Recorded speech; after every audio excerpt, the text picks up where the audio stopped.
Hello, dear friends. Good morning, good afternoon, good evening. It is news time again from this very good channel. Welcome back.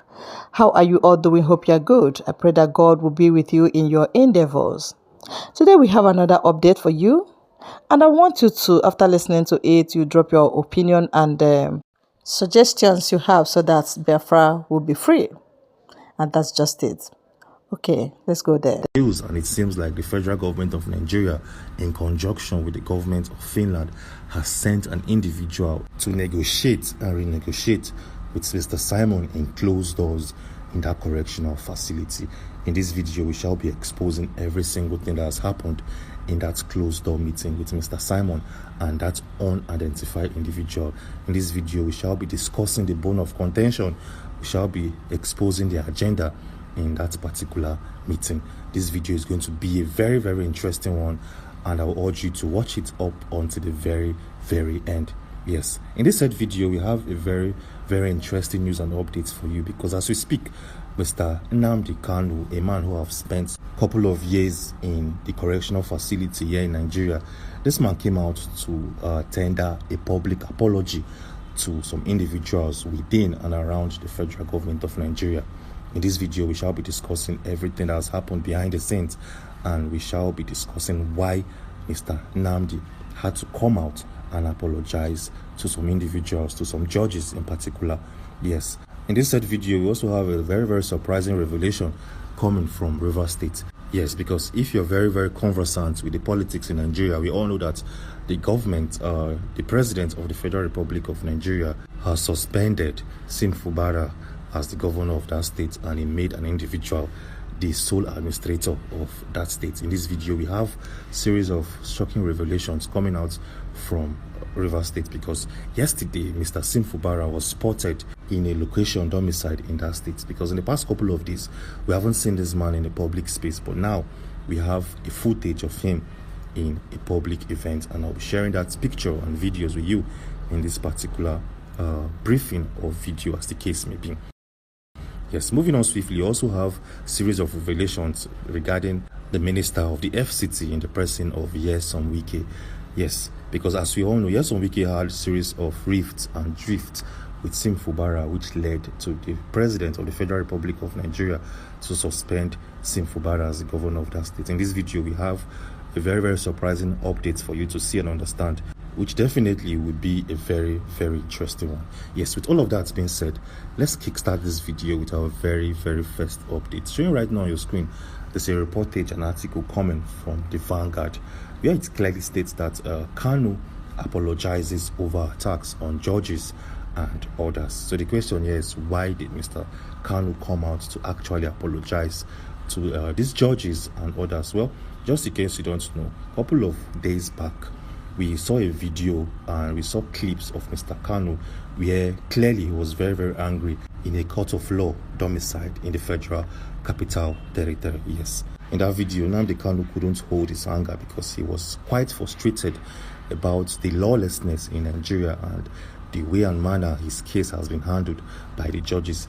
Yes, so this man busted out in anger, venting his vexation and all of those stuff. But now he came out a couple of days back to tender an apology to a series of individuals in the federal government and some judges. Yes, for better understanding and for a clear confirmation, take a look at this article coming from the Vanguard, where it clearly states that Mr. Kanu, the leader of the proscribed indigenous people of the USP, on Friday tendered an apology over his recent attacks on the Federal High Court and Justice Binta Yanko.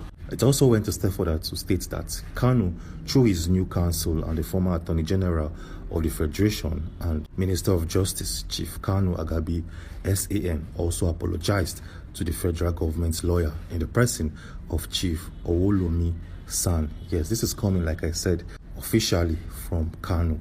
And as we speak, the Federal High Court sitting in Abuja has kickstarted this man's case from afresh, and they promise to uphold the law.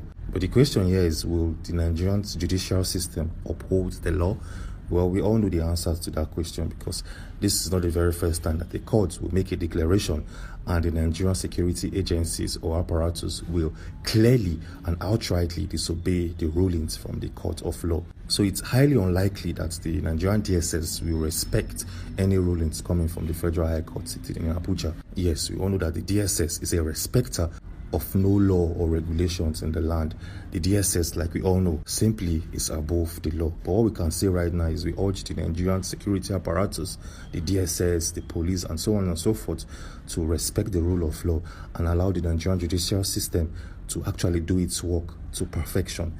Anyways, moving on swiftly, let's take a look at our second update. Like I said, we have a very, very interesting update to share with you regarding Mr. Simon. So do well to stick around, because that update definitely will change a lot of things and change the way we see things moving forward. But then there's something interesting that we all need to know and understand.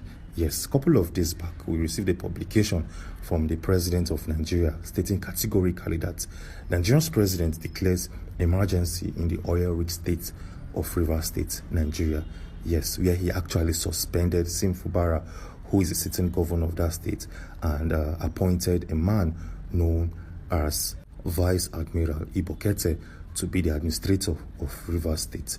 Yes, ever since a state of emergency was placed on Rivers State, we've not seen a video, a picture of Sim Fubara after that declaration was made. But yesterday, Sim Fubara attended a church service located or situated in Rivers State, Port Harcourt to be precise. Well, showing right now on your screen, there's a picture photograph taken yesterday where we have the governor of the state seated comfortably in a church service. Yes, showing right now on your screen is a clearer picture of this man. As you can see, this is a proof that he's doing very well. He's alive and he's quite healthy. Yes, so Sim Fubara is healthy, he's alive, and he attended a church service just yesterday.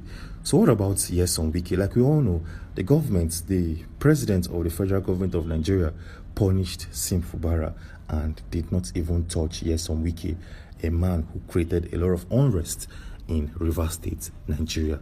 So the federal government, headed by Tinubu, did not punish this man. But then we received a very, very surprising notification and briefing coming from Unical, a university situated in Cross River State, Nigeria. What is this declaration, or what is this publication? Well, sure, right now on your screen is very, very clear. It states, Unical honors FCT Minister Nyesom Wike with honorary doctorate in law. This is actually very clear and simple. The university saw Nyesom Wike as a fit candidate to receive an honorary doctorate in law, and that is why he received this prestigious award from that university. But then while making this video, we stumbled on a series of interesting bits of information that you definitely need to see and understand. Yes, this university that gave Nyesom Wike a title known as Unical is located in Cross River State, Nigeria. And surprisingly, an individual known as Vice Admiral Ibokete, a man that Tinubu appointed as the new administrator of Rivers State, is also from Cross River State, Nigeria. Wow, this definitely cannot be a coincidence.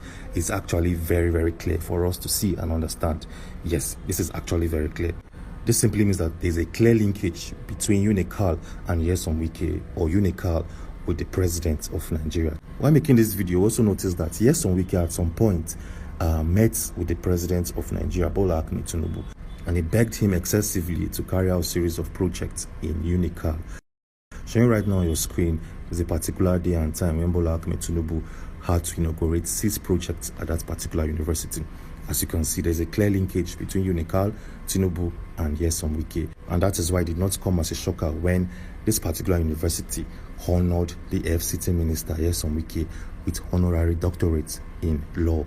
Yes, we believe that this is a way of saying thank you to Nyesom Wike for the good deeds he has done in Unical and for the state as a whole. Anyways, moving on swiftly, let's look at our next update that we have for you in this particular briefing.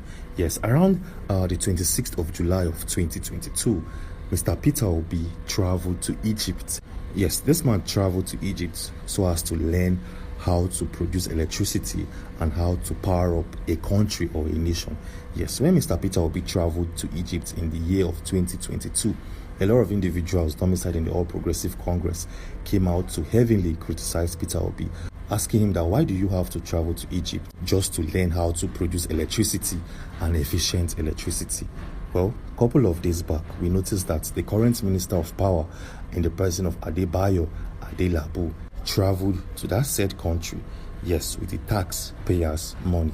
Yes, this man known as Adebayo Adelabu, the Minister of Power, is a member of the All Progressive Congress, the same political party that criticized Peter Obi when he traveled to Egypt in the year of 2022. This man has traveled to that said country. Showing right now on your screen is a publication coming from The Punch, where it clearly states that Nigeria to learn power generation from Egypt. This is coming from the Minister of Power. Well, that did not even end there. A lot of individuals domiciled in the country had to come out and air their views. Showing right now on your screen is a publication where Mr. Showore and the lawyer representing Mr. Showore in the court of law, a man known as Adeyanju, dragged as federal government unveiled plans to visit Egypt to learn power generation transmission. Yes, this came as a shocker because the All Progressive Congress criticized Peter Obi when he traveled to Egypt. When Peter Obi used his own funds to travel to that country, they criticized him. But now, these guys are using the taxpayers' money to sponsor its own minister to travel to that same country to learn power generation. Well, this doesn't make sense in any way, shape, or form. The Nigerian political scene has become a space of lies, a space for deceit, and all of those bad stuffs. And that is why we have cases like this constantly occurring and popping out in the Nigerian political scenes. Anyways, moving on swiftly, let's take a look at the most interesting updates we have for you in this particular briefing and news updates. Yes, because as we speak, the federal government of Nigeria, together with the government of Finland, have sent an individual to meet Mr. Simon in the correctional facility to try to change his mind or possibly hold series of negotiations with Mr. Simon in that correctional facility. So the question here is, who is this individual who was sponsored by the federal government of Nigeria together with the government of Finland to go to Kilamakoski correctional facility, hold series of talk with Mr. Simon and possibly try to negotiate with him? Well, for better understanding, take a look at this publication that was released on the 15th of February of this said year, where it states, breaking, I read in a post supposedly from an individual named Marianne claiming to represent our PM, Simon. USB, please disregard this imposter and do not be distracted by the nonsense she wrote. I use this opportunity to warn anyone claiming to represent Mr. Simon to desist from such. PM is alive and can talk to me if needed. Yes, this particular post is coming from Ngozi Orabueze, who happens to be the Deputy Prime Minister. Yes, where she noticed that the government of Finland sent an individual known as Marianne to meet with Mr. Simon in prison to represent him in the court of law and possibly try to negotiate with him so as to work with the Finnish authorities in bringing out other individuals or suspects within its framework. Yes. So the question here is, who is this Marianne and who is she working for? Well, in our previous video, we explained everything you need to know and understand about this particular lady known as Marianne. And just in case you don't know, and just in case today is your very first time of seeing our videos, Marianne is the ex-wife to Mr. Simon. Her full name is Marianne Sakarjavi. Yes, like I said, she is the ex-wife to Mr. Simon, and these guys were once married and they had an offspring. Yes, so this Marianne Sakarjavi was instructed by some individuals domiciled within the National Bureau of Investigation, known as the NBI, to go to Kilamakoski Correctional Facility, convince or try to talk to your ex-husband, try to negotiate with him, represent us, have conversations with him, and possibly get info and intel from him that will definitely use in the court of law. And that is what she did. This woman known as Marianne Sakarjavi traveled. She left Lati because she lives in Lati and traveled by road to Kilamakoski. Yes, when she got to that correctional facility, she claimed that she is the official lawyer representing Mr. Simon in the court of law, that his lawyers, a man known as Ika Kopra, no longer represents him in the court of law, which actually was a lie, because like we all know, a lawyer known as Ika Kopra recently appeared in the court of law together with Mr. Simon. And this Ika Kopra have been trying to file a bail for Mr. Simon. So this man is actually very, very active in the case of Simon. So Maria Sekejavi told this police, the wardens in Kilamakoski, that Ika Kopra no longer works for Mr. Simon, that she is the new lawyer representing him, and she was granted access. She met with Mr. Simon. They had a series of conversations in the visiting area. She possibly asked him to give out names, call out names and individuals that he thinks or she thinks will favor him in the court proceedings. Yes, Maria Sekejavi, the ex-wife, also told the press that she is now the new lawyer representing Mr. Simon, and that is why the Deputy Prime Minister came out to make this particular post on the 15th of February. So as we speak, this lady has visited Mr. Simon a total of 3 times in Kilamakoski. The very first time was around the 14th of February. One was around towards the ending of February, and now she paid a visit again on the 22nd of March of this said year. She's trying to coerce and convince Mr. Simon to call out names. She's trying to make him see reasons why the government of Nigeria and the government of Finland are willing to work with him and possibly fight for his release. But as we speak, it feels and it seems like Mr. Simon did not budge. Mr. Simon did not choose to work for the government of either Nigeria or Finland. This man wants to actually see things through in the court of law. Yes, and this Maria Sekejavi definitely will still come out again to make a 5th or 4th attempt, because sometime last month this lady came out to throw Mr. Simon under the bus, where she came out to say that she and Mr. Simon worked in the same law firm, that while Simon was working in that law firm, he had no proper documentations, he had no license to actually work, stating categorically that he wasn't educated enough to work in that law firm. But a couple of days later, she came out to change her words, and after that, she traveled to Kilamakoski to meet with Simon in that particular correctional facility. So what do we think is going on here? It's actually very, very simple. Maria Sekejavi is working closely with the NBI, the National Bureau of Investigation. Yes, a security apparatus domiciled in Finland, which is more like the EFCC in Nigeria and the FBI in the USA. So I believe she's working closely with the NBI, trying to gain or source out info from Mr. Simon that possibly will be used to nail him when trials continue by May, a couple of months from today. Yes, it actually is very, very simple. Yes, we believe that she's working with the NBI, trying to get info, source out info, implicate this man more, and move on with her life. But as you speak, the lawyer representing Mr. Simon, known as Ika Kopra, has been following this case bumper to bumper. As we speak, this man is trying to file so as to prevent any other individual from visiting Mr. Simon. That is to say, he only wants the family member of Simon and his lawyer, Ika Kopra, from visiting him. Any other individual can't pay a visit to him.